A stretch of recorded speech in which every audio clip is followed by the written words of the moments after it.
Here we are talking about them studies, the classic studies of conformity and obedience. They start off with a study that some people, it doesn't get talked a lot in psychology, but really was one of the most powerful studies to begin. Muzaffar Sherif, interesting social psychologist. He was really famous for the Robbers Cave experiment, but we'll talk that at some other point. So what happens is he puts people into a dark room, and this is just a thing, the autokinetic phenomenon. What happens is if you're placed in a dark room and you see a single spot of light and you stare at it, it'll look like it's moving. It's not. It's totally stationary, but you'll think it's moving. Okay? So he put three people in a room together. Okay? And so take a look at the left side there of the graph. On the first day, they were like, how much did the light move? And person, I can't read those things. Oh, I see. Person one said, oh yeah, it moved 8 inches, right? Really far. Person two said 2 inches. Person three said, you know what, I didn't see it move. Okay? And then what happens on day two? They're put in the same room with the same people, and then what happens is, look at their answers. All right? Person one all of a sudden it started to move, or person three it started to move. Person one radically shifted their beliefs. And by the time you get to the fourth day, what they see is the same thing, right? And so we see a norm forming right there. A social norm was created just by the behavior of three different individuals, or coming together. Pretty powerful demonstration, that's for sure. Well, Muzaffar Sherif was followed up by Solomon Asch, and Solomon Asch did one of the most famous studies in psychology, and social psychology in particular. So essentially, what he did here is presented people with, you take a look at this, the line on the left is a standard, and tell us which of the three lines on the right is the same as the standard, A, B, or C. And so the answer is C, right? And usually in his studies they're not this blatant, okay? They're at least semi. And when people are shown these things all by themselves, they get them correct like 99.9% of the time. I mean, they're, like I said, they're not this blatantly weird. They do at least have similarities to them. So people get it right. People know the answer. Okay, so now you've got a group of people here. Okay, on the left side you got the picture. What you don't see is, I believe there's four people to the left off the picture. And so what happens is, the four people we don't see, the one here in the jacket, and then the one on the far right, okay, are Confederates. They work for Solomon Asch. They're in on this game. It's this dude in the white shirt. He's the one. He's clueless. He doesn't know. He's the real experimenter, participant. So they start this off, and they're doing it as a group, and they present it up, and the first person goes C, C, C, C, C, C. Everybody's C. Everybody's happy. Okay. Then they switch up the task. I'll switch up the lines and repeat and repeat and repeat. And so they switch it up, and the first couple of times they're all correct. And then all of a sudden on the third or the fourth trial, the first person goes B, and the second one goes B. Meanwhile, this guy in the white shirt, he's starting to like, WTF, right? He's like, what's going on? I don't understand. And so by the time it gets to him, it's like, 5 other people have just said the answer is B. Now I know it's C. What am I going to do? Okay? And so it's a pretty powerful study to test the effects of conformity. Will this guy follow? And Solomon Asch did a whole variety of versions of this experiment, testing different manipulations to see how it would impact conformity. And we'll talk about that, some of those details, shall we say, in the last part, the last presentation for this topic, why we conform. So the results from his studies will be coming out. Milgram had another very, very famous experiment, and hopefully you definitely find I posted a video for this one. Make sure you go look at that video. This is a world changer. And so what happens is,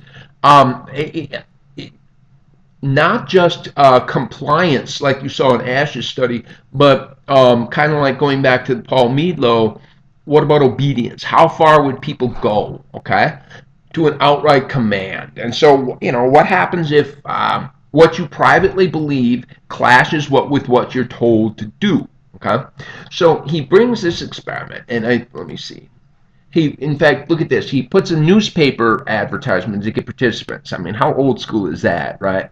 And so look at that. Persons needed for a study of memory, right? And wow, it goes on, and it even has in there somewhere, you will, I will be paid $4 plus 50 cents car fare if I participate. For 50 cents car. Hey, I don't know how much you're making per hour back then, but I'm assuming that's 50 cents car fare is going to get you somewhere, okay?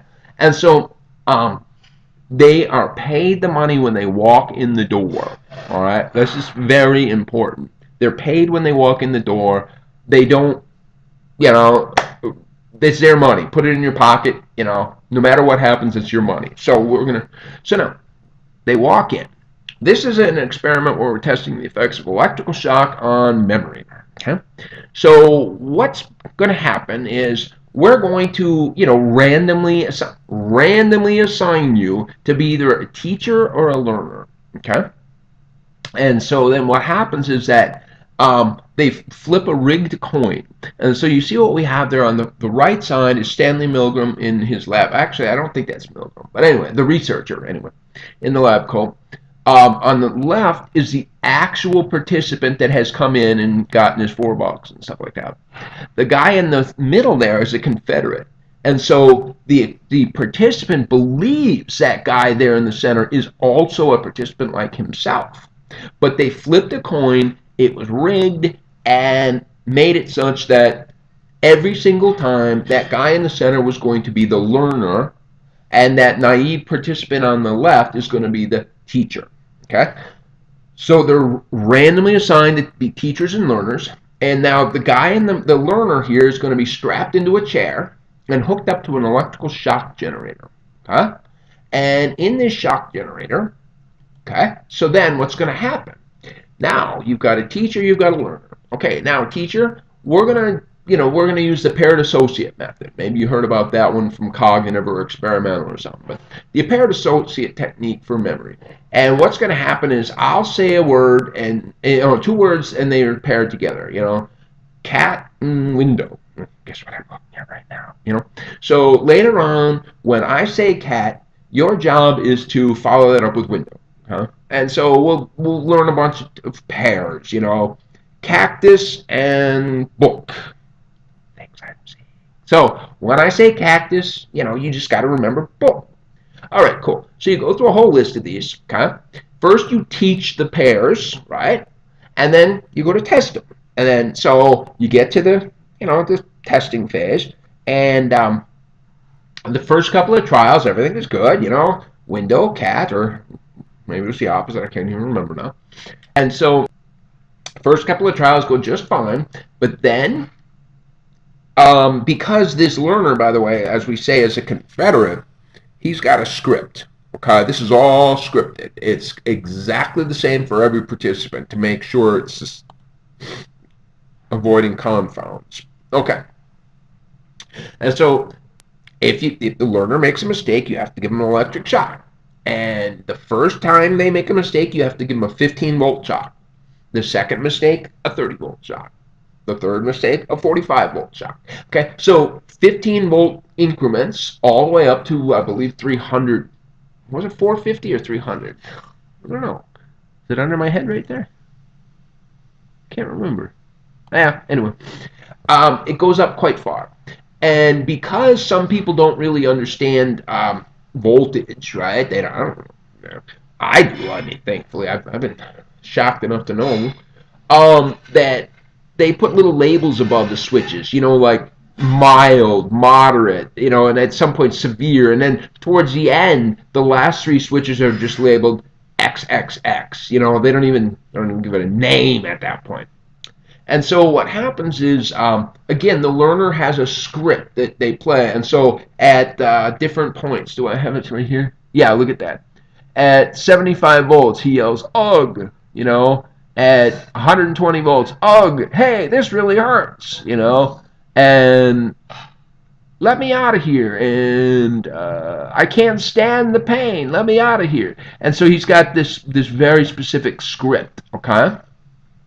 And so then at 330, it must go up to 450. At 330, is in that one, an agonized scream, let me out of here, let me out of here, let me out. And I don't even remember where, but at some point, there's just no more responding of any kind, nothing, okay? And so, what happens now is usually participants at some point are going to hesitate a little bit. They're going to be like, can we really do this? Is that acceptable? And so the first time the participant does something like that, please continue. That's what the experimenter says. Please continue. Okay. And that's often enough. I mean, are you sure we're not hurt? Please continue. Okay. That's all it takes. The second prod, the experiment requires you continue. Okay. So if they continue, come up, well, it is absolutely essential. And then the fourth one, you have no other choice but to go on. Okay? And so after these 4 prods, if people still go, no, I'm not going to do this. Done. Stop. And that is the measure of how much shock they're willing to give. Okay? So now, here is the percent of people that gave up to, look at that. The learner starts to complain of pain, and that's where just like 5% of people leave.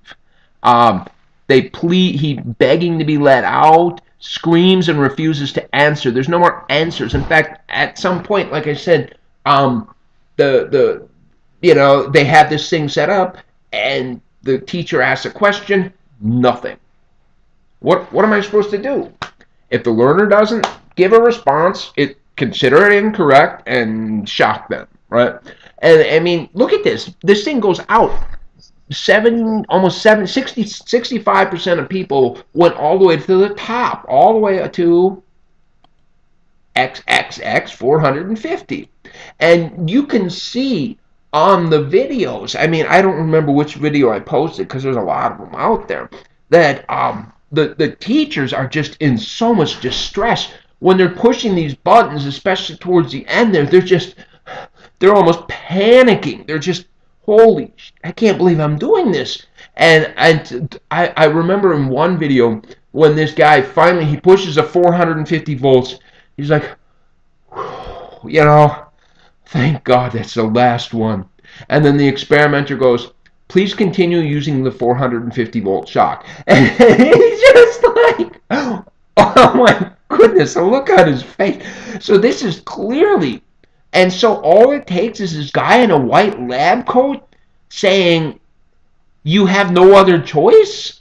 What do you mean you have no other choice? I mean, this is America, dude. You have choice. Okay?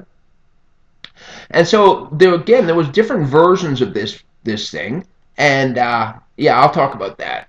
But what were the ethics here? Because clearly, can you imagine sending somebody home and from this experiment, one of the participant goes home and goes, I think I killed another human being. Okay? And so it is important that you bring the guy out afterwards. All right, so no, you didn't actually kill another human being, but it does say you could kill another human being. You say you didn't? No, but you could. Okay? And so all of a sudden, this can be very troublesome. And so deception. See, this is just about the same time that the American Psychological Association first published the ethical standards. And their ethical standards for research clearly were heavily influenced by this study because of the emphasis placed on debriefing, on the when is it appropriate to use deception, etc. However, these teachers were followed up on. They found some of them, and the teachers reported that no, they really didn't have any long-term psychological harm because of this. They moved on with their lives. So, we'll see. So, what breeds the obedience in this study? Well, number one, they in some versions what they did was they established the level of moral development. Remember Kohlberg's stages of moral development, and those that were lower on the moral development scale were more likely to go further. Okay? The victim's distance had a big deal. If the victim, see, in the standard paradigm, don't I have it? I thought I should. Oh, yeah, right there. In the standard paradigm, you see what you got there is the teacher and the learner are separated in a separate room there. Okay? But if you put the teacher and the learner in the same room, obedience goes down. If you put it such that, check out this version, the guy has to actually press the guy's hand down onto the shock plate, you get even less. Okay, so the more personally involved you are in the administration of the punishment or shock, the less compliant or obedience would occur. Um, Turns out they also manipulated, say, for example, where this experimenter sat. Okay? Was the experimenter relatively far away or close? The closer the experimenter, the more obedience. They manipulated this experimenter wearing a white lab coat or just like a t-shirt. More obedience with a white lab coat. Why would a white lab? Do you know why psychologists wear white lab coats? To keep the rat pee off of them. All right, that I can tell you this. All right, I've worked with enough rats to tell you they pee on you. So you pee on the lab coat. Thank you very much. Um, Institutional authority. So Milgram worked for Yale University, and when he used Yale University, and this is a study being done for Yale University, people did it. But if he did the study in a warehouse, it was in New Haven, Connecticut, and so if he does the research in some warehouse off in New Haven, it was like, no way. So something about the university made it acceptable. So it's okay to kill another human being as long as the guy's wearing a white lab coat and you're at a university. They also found that there was demonstration. I'll say that one in the last section when we get to that next presentation. Okay, so we got norm formation, conformity, and obedience in the three classic studies here. So strong social influences can really create horrible situations. Stanley Milgram's original inspiration, for lack of a better word for this, was World War II. You know, all of a sudden we had a situation in World War II where these people were just normal people. Last week, this guy was a baker. All right, last week he was a baker. Last week, this baker had a Jewish neighbor, and they played cards on Thursday nights. And I mean, they were just friends and people. And then all of a sudden, they're evil. And so it's like, is it possible that an entire nation is just evil, evil, evil people? Is that a possible thing? Or is it, as Milgram suspected, the power of the situation? Can a situation really create that kind of behavior? And he revealed that, yeah, it can. It really can create that. Okay? So we'll have one more part on this topic where we talk about different reasons why.